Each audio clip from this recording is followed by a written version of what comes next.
नमस्कार दादा. नमस्ते. मला तुमचं पूर्ण नाव, गाव, तालुका आणि जिल्हा सांगा. सचिन रामनाथ साबळे, राहणार कोतुळ, तालुका अकोले, जिल्हा अहिल्यानगर. हां, तर दादा आज आपण आपल्या भोपळ्याच्या प्लॉटमध्ये आले बरोबर. हो. तर मला सांगा दादा, ही भोपळ्याची व्हरायटी कोणती आहे? वरद.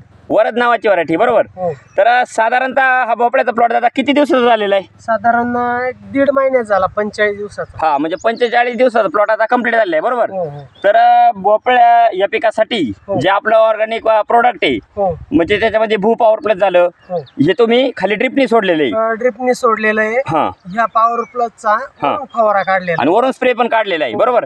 आणि महत्वाचं काय आहे, तर हा उष्टा बेड आहे. महत्वाचं ह्या बेडवर पहिलं झेंडू पीक होतं बरोबर. झेंडू. आणि झेंडू पिकासाठी तुम्ही आपली ऑर्गॅनिक कार्बनयुक्त दाणेदार खतं तुम्ही बेड मध्ये. बेडमध्ये भरली होती बरोबर. हो.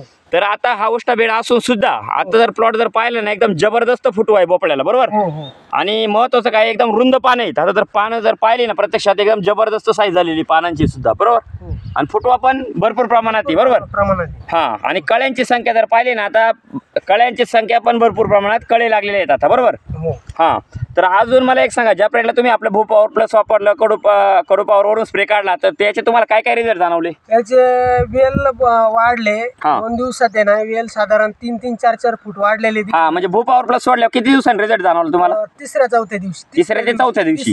तिसऱ्याच दिवशी. हा, तर काय रिझल्ट जाणवलं तुम्हाला त्याचा? त्याच्यापासून बेडच्या बाहेर मुळ्या निघाली, जी सफेद जी मुळी आहे, हा, पांढरी मुळी. हा बेडच्या बाहेर निघालेली आहे. हा. त्यानंतर एका झाडाला जो एक येल होता, हा त्याचे 4-4, 5-5 फुटवे निघाले. हा, म्हणजे एका याला भरपूर प्रमाणात फुटवे निघायला सुरुवात झाली हा, बरोबर. फुटवा जो निघाला हा. औषध सोडल्याच्या नंतर, हा जो तिसऱ्या दिवशी जो पहिला शेंडा होता तो 3 फूट वाढला, परंतु जे बारीक शेंडे होते हा, ते 2-2, 3-3 फुटांनी चौथ्या दिवशी परत वाढायला सुरुवात झाली बरोबर. आणि त्यानंतर ही पानाची साईज वाढली. बरोबर. त्याच्यावर कीटकनाशकसाठी हा. कडू पॉवर वापरला. आणि त्या कडू पॉवर कडूचा स्प्रे वरून घेतलेला आहे तुम्ही बरोबर. कडू पॉवर मुळे हम्म. तुडतुडा, हम्म.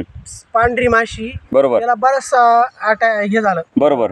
आता जर प्रत्यक्षात पाहिलं ना दादा, पानावर कोणत्याही प्रकारचा किडीचा किंवा बुरशीचा किंवा मग मावा, तुडतुडे, पांढरी माशी, रसशोषक किडी, नागाळी कुठंच अटॅक दिसत नाही दिसत. बरोबर. हो. एकदम क्लीन पत्ती म्हणजे. जे हा. पहिली एक अर्ध जे पान पहिले जाळी दिसती टोचलेली, हा याच्या अगोदर हा हा स्प्रे घेईल नव्हता. हा. त्यानंतर जो स्प्रे घेतला त्याच्यानंतर एकही पानाला कुठे टिपका बरं. बरोबर. आणि साधारण दादा, कडू मारल्याच्या नंतर तुम्हाला किती दिवसात नंतर रिझल्ट जाणवले याची तुम्हाला? एक दुसऱ्या दिवशी डायरेक्ट. तुडतुडे, पांढरी माशी याच्यावर बसायची हा बंद झाली. हा. तुडतुडे ह्या मल्चिंग पेपरवर बारीक बारीक मरून पडले. पडले होते. म्हणजे ज्या प्रेडला तुम्ही फवारणी घेतली, दुसऱ्या दिवशी तुम्हाला या मल्चिंग पेपरवरती ना ते तुडतुडे, मावा वगैरे ते मरून पडलेले दिसले. हा. स्प्रे मारित असताना जो हिरो होता, हा. तो 2 ते 3 दिवसांनी तो सफेद दिसायला लागला. बरोबर. म्हणजे अन्नरस शोषणारे जे किडे होते बरोबर.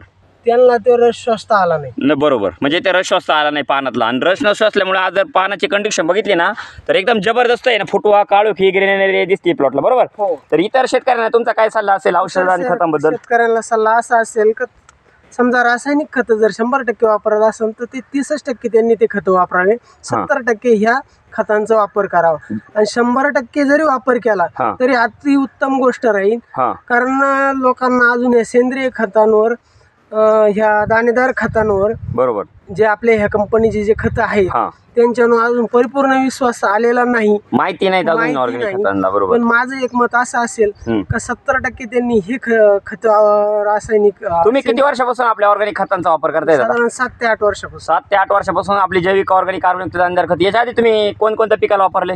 याच्या अगोदर कांद्याला वापरलेले, नेहमी कांद्याला, कोबीला आणि ह्या वेलवर झेंडू, बरोबर, मिरचीला वापरलेले. म्हणजे सर्व पिकांसाठी तुम्ही वर्षभरात जो भाजीपाला किंवा तरकारी जे कोणते पिकं करताय त्यासाठी तुम्ही साधारण वर्षातून 12 ते 15 टन माझे हे पॉवर प्लस भू पॉवर प्लस त्यांचे होत असतात. बरोबर. तर आपले जे ऑर्गॅनिक जे प्रोडक्ट आहे, भू पॉवर प्लस झालं, कार्बो पॉवर झालं, कडू पॉवर झालं, ऑर्गॅनिक कार्बनयुक्त दाणेदार खत झालं, हे वापरून तुम्ही समाधानी आहात? 100% समाधानी. धन्यवाद तुम्ही दिलेल्या माहितीबद्दल. धन्यवाद.